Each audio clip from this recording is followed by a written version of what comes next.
So how did you get involved in all of your extracurricular Deloitte activities? So they're all different. The secondment story I've told many times, but basically what happened there was I went to see a very senior partner and said, I want to do something different for a while, don't want to leave the firm. Have you got any ideas? And he said, have you thought about secondment? And I said, no. And he said, well, that sounds quite good. Why don't you think about that? So I said, okay. And then we started talking about the public sector. And he said, go and see John Binns, who I didn't know at the time. He was a public sector partner.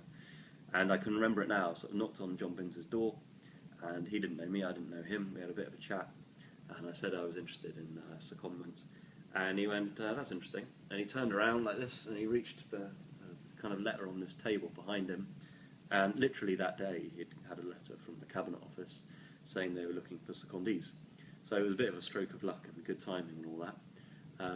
But you know, you've got to make your own luck by going to see these people. So the secondment, it was fortuitous that the Cabinet Office were looking for secondees.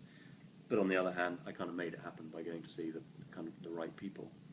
The Prince's Trust mentoring is just a matter of kind of keeping your eye open for opportunities, and I just volunteered. You have to do a kind of interview and a day's training session with the Prince's Trust, so you want to make the time to do that. And the Ingeus joint venture one was actually, that was kind of more me making my own luck, as it were. I kind of knew, because I was involved in the welfare account, about the work programme and about how the welfare account was going to evolve. I knew that we as a firm knew the chief executive of Ingeus, and I badgered the lead client service partner of DWP to go and see him and talk about the work programme.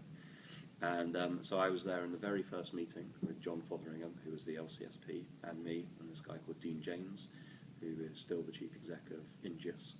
And I was there, in that, as I say, in that first meeting, and from that first meeting came the idea that we might do something together. And I worked on Ingeus for over a year. So I think it's about being in the right place at the right time. Some of it's luck, but some of it is kind of thinking ahead and making your own opportunities.